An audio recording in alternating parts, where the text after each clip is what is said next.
الحمد لله وحده والصلاة والسلام على من لا نبي بعده أما بعد أعوذ بالله من الشيطان الرجيم بسم الله الرحمن الرحيم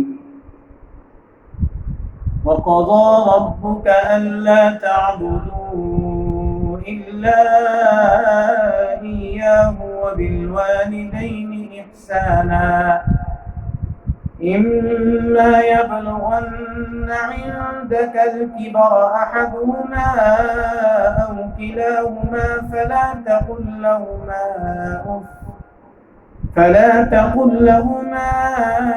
أف ولا تنهرهما وقل لهما قولا كريما واخفض لهما جناح الذل من الرحمة وقل رب ارحمهما كما ربياني صغيرا ربكم أعلم بما في نفوسكم إن تكونوا صالحين فإنه كان للأوابين غفورا صدق الله العظيم۔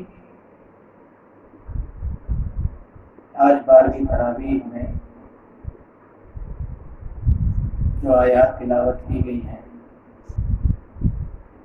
انہی میں سے یہ 3 آیات کریمہ میں نے آپ حضرات کے سامنے پڑھی ہے۔ ان آیات کریمہ میں اللہ رب العزت نے مسلمانوں کو سب سے پہلے تو اس بات کا حکم دیا ہے کہ وہ اللہ کی عبادت کریں، اس لیے کہ لائق عبادت ذات صرف اللہ تعالیٰ کی ہے۔ اللہ کے علاوہ کوئی ذات دنیا کے اندر اس لائق نہیں ہے کہ اس کی عبادت کی جائے، اس کی پرستش کی جائے،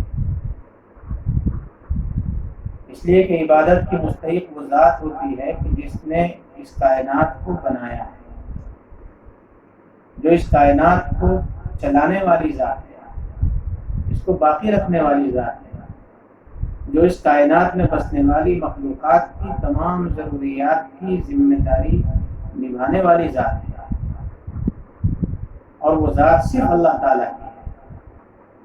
اس لیے سب سے پہلا حکم دیا گیا کہ وہ انسان اللہ کی عبادت کرے۔ اس کے بعد دوسرا حکم دیا گیا ہے کہ اپنے ماں باپ کے ساتھ اچھا سلوک کرے، اس لیے کہ ماں باپ انسان کے سب سے بڑے محسن ہیں۔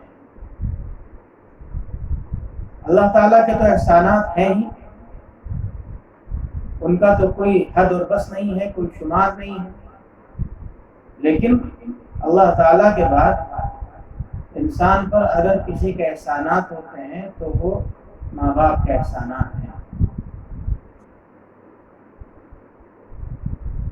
ماں باپ نے کتنی محنت اور مشقت کے ساتھ اپنی اولاد کو پالا ہے، پوسا ہے، بڑھایا ہے، اس کا اندازہ انسان کو جلدی سے نہیں ہوتا ہے۔ جب خود اس مرحلے میں انسان پہنچتا ہے تب اسے معلوم ہوتا ہے کہ اس کے ماں باپ نے اس کے ساتھ کتنی محنت اور کتنی مشقت برداشت کی ہے۔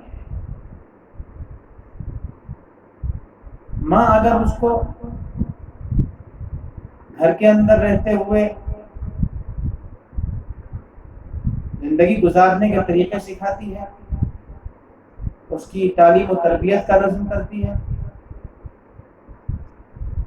تو باپ اس کے لیے گھر سے باہر نکل کر کے دن بھر محنت مشقت کر کے مزدوری کر کے کما کر کے لاتا ہے اور پھر اپنی اولاد کی ضروریات کو پورا کرتا ہے۔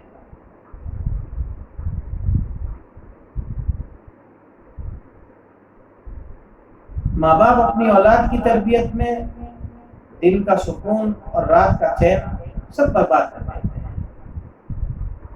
ان کی سب سے پہلی کوشش یہ ہوتی ہے کہ ان کی اولاد اچھی زندگی گزارے، ان کی اولاد کی خواہشیں پوری ہوں، اس کے لیے وہ اپنی تمام تر صلاحیتوں کو استعمال کرتے ہیں۔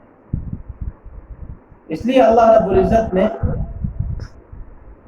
اپنی عبادت کے بعد دوسرا جو حکم دیا وہ ماں باپ کے ساتھ حسن سلوک کا ہے۔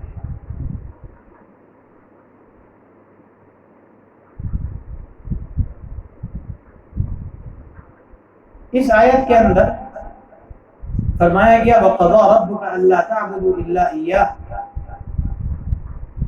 کہ اللہ نے، تمہارے رب نے فیصلہ کیا ہے کہ تم اس کے علاوہ کسی کی عبادت مت کرو۔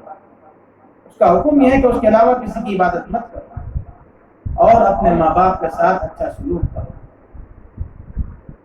إِمَّا يَبْلُغَنَّ عِندَكَ الْكِبَرَ أَحَدُهُمَا أَوْ كِلَاهُمَا فَلَا تَقُل لَّهُمَا أُفٍّ وَلَا تَنْهَرْهُمَا وَقُل لَّهُمَا قَوْلًا كَرِيمًا۔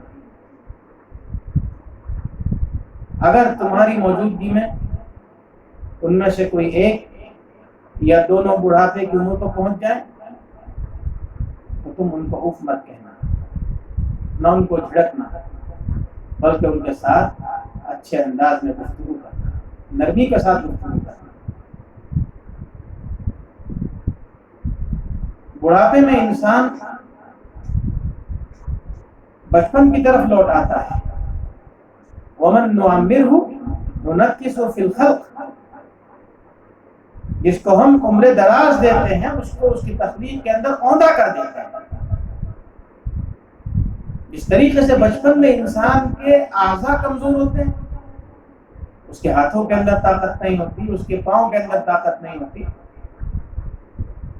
اس کی زبان کے اندر اتنی طاقت نہیں ہوتی کہ معافی ضمیر کو ادا کر سکے، اپنے دل کی بات کہہ سکے، اپنی ضرورت بتلا سکے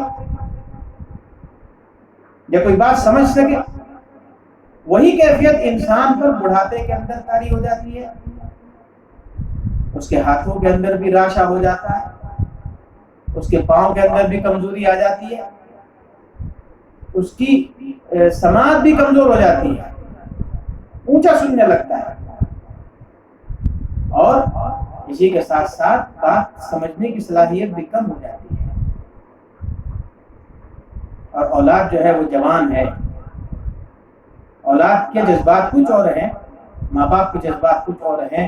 ماں باپ ہر عمر کے اندر اپنی اولاد کی بھلائی سوچتے ہیں، لیکن اولاد دنیا کی رونقوں میں ایسی منہمک ہو جاتی ہے کہ وہ اپنے بھلے اور برے کو بھی نہیں سمجھ پاتی ہے۔ ماں باپ روکنا چاہتے ہیں تو اولاد اس کو اپنے لیے رکاوٹ سمجھتے ہیں، ان کی بات پر ناگواری کا اظہار کرتے ہیں۔ اس لیے فرمایا کہ اگر ماں باپ کی کوئی بات تمہیں ناگوار گزرے فلا تقل لهما اف، تو تم ان کو اف مت کہنا، یعنی تمہاری زبان سے کوئی ایسا کلمہ جاری نہ ہو جس سے یہ معلوم ہو کہ تمہیں اپنے ماں باپ کی بات ناگوار گزر رہی ہے۔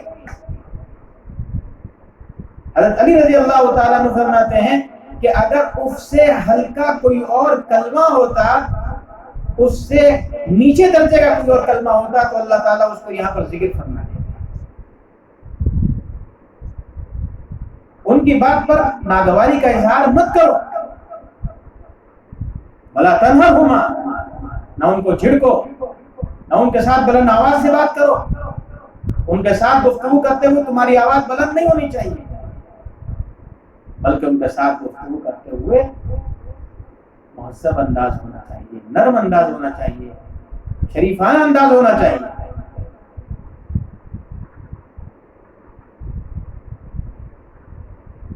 دوسری آیت میں فرمایا وَاخْفِضْ لَهُمَا جَنَاحَ الذُّلِّ مِنَ الرَّحْمَةِ، اور جھکا دے ان کے آگے کندھے عاجزی کر کے نیاز مندی کے ساتھ۔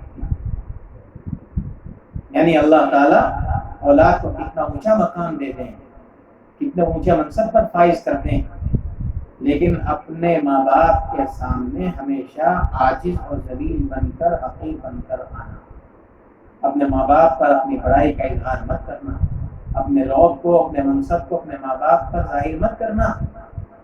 آج جو منصب، جو مرتبہ، جو ترقی حاصل ہوئی وہ انہی ماں باپ کی دعاؤں کی بدولت حاصل ہوئی ہے۔ اس لیے اپنے ماں باپ کے سامنے جب آؤ تو انتہائی عاجز بن کر کے آؤ، کے ساتھ ہمدردی کرو، خیر خواہی کرو. اگر وہ بیمار ہیں، ان کو جسمانی خدمت کی ضرورت ہے، ان کا جسمانی خدمت کرو. اگر مال کی ضرورت ہے تو ان کا مال سے تعاون کرو. تمہارا جو مال ہے وہ تمہارے ماں باپ کا ہے. حدیث میں آتا ہے انت ومالک لابیک، تو اور تیرا مال تیرے باپ کا ہے، تیرے ماں باپ کا ہے. تیرے ماں باپ کو تیرے مال میں خرچ کرنے کے لیے تیری اجازت کی ضرورت نہیں ہے. اس لیے اپنے مال سے ان کی ضروریات کو پورا کرو. یہ سوچو کہ ایک وقت وہ تھا کہ ہم عاجز تھے، ہم کمزور تھے. اس وقت میں انہوں نے ہمیں پالا پوسا ہے، ہمیں پڑھایا ہے، ہمیں اس مقام تک پہنچایا. اس لیے ان کے سامنے انتہائی حقیر بن کر کے، عاجز بن کر کے آؤ. اور چونکہ انسان کتنی کوشش کر لے، کتنی محنت کر لے، جدوجہد کر لے، کتنی خدمت کر لے، حقیقت یہ ہے کہ وہ اپنے ماں باپ کے حقوق کو ادا نہیں کر سکتا ہے. اس لیے فرمایا ساتھ میں اللہ سے دعا کرتے رہو وَقُلْ رَبِّ ارْحَمْهُمَا كَمَا رَبَّيَانِي صَغِيرًا، اے پروردگار ان پر ایسے ہی مہربانی کرنا جیسے بچپن میں انہوں نے میرے ساتھ مہربانی کی تھی. جس طرح میرے ساتھ شفقت اور محبت کا معاملہ انہوں نے میرے بچپن میں کیا تھا، تو بھی ان کے ساتھ ایسی ہی شفقت اور مہربانی کا معاملہ کرنا. قرآن کریم میں جگہ جگہ ماں باپ کے ساتھ اس نے سلوک کا حکم دیا گیا. اور دوسری طرف جناب نبی کریم صلی اللہ تعالی علیہ وسلم کے ارشادات اس طرف اشارہ کر رہے ہیں کہ ماں باپ کا مقام بہت اونچا ہے. ایک روایت میں آتا ہے اللہ کے نبی صلی اللہ علیہ وسلم نے فرمایا کہ تمہارا باپ جنت کا درمیانی دروازہ ہے. تمہارا دل چاہے تو اس کو محفوظ کر لو اور تمہارا دل چاہے تو اس کو ضائع کر دو. یعنی اس کی خدمت کرو گے، اس کی اطاعت کرو گے، فرما برداری کرو گے تو تمہارا وہ جنت کا دروازہ محفوظ رہے گا، جنت میں داخلہ تمہارے لیے آسان ہو جائے گا. اور اگر تم اس کی نافرمانی کرو گے، اس کے حکم کو نہیں مانو گے تو پھر وہ جنت کا دروازہ تمہارے لیے بند ہو جائے گا، جنت میں داخلہ مشکل ہو جائے گا. کسی صحابی نے ماں باپ کا مقام پوچھا تو فرمایا ہما جنتوں کا اور ناروں کا، وہ دونوں تیری جنت ہیں یا تیری دوزخ ہیں. یعنی تو ان کی اطاعت اور فرمانبرداری کرے گا تو تجھے جنت مل جائے گی، اور تو ان کی نافرمانی کرے گا تو تو جہنم کا مستحق بن جائے گا. ایک جگہ فرمایا رضا الرب فی رضا الوالد، اللہ کی رضامندی والد کی رضامندی میں ہے. اگر ماں باپ راضی ہیں تو اللہ رب العزت راضی ہیں، اور اگر ماں باپ ناراض ہیں تو پھر اللہ رب العزت بھی ناراض ہیں. بہت ساری روایات ہیں. ایک روایت میں آتا ہے کہ اللہ کے نبی نے فرمایا کہ جو شخص اپنے والدین کو محبت اور عقیدت کی نگاہ سے دیکھتا ہے تو اللہ تعالیٰ اس کو ایک مقبول حج اور عمرے کا ثواب عطا کرتا ہے. ایک صحابی نے پوچھا کہ یا رسول اللہ، اگر کوئی آدمی دن میں 100 مرتبہ اپنے ماں باپ کو دیکھتا ہے تو کیا اللہ تعالیٰ کے یہاں اتنا ہی اجر و ثواب ملے گا؟ تو آپ نے فرمایا کہ ہاں، جتنی مرتبہ وہ شفقت اور محبت کے ساتھ دیکھے گا اللہ تعالیٰ اس کو اتنا ہی اجر عطا فرمائے گا. جہاں یہ فضیلتیں ہیں وہیں دوسری طرف روایت یہ بھی بتلاتی ہے کہ اللہ رب العزت اور گناہوں کے وبال کو تو آخرت پر ٹال سکتے ہیں، اور گناہوں کی سزا آخرت میں دیں، دنیا میں نہ دیں ممکن ہے. لیکن ماں باپ کے ساتھ بدسلوکی کرنا، ماں باپ کی نافرمانی کرنا، ان کی حق تلفی کرنا، یہ ایسا گناہ ہے کہ اللہ تعالیٰ اس گناہ کی سزا آخرت کے اندر تو دیں گے ہی، آخرت سے پہلے اس کو دنیا کے اندر بھی سزا دیں گے.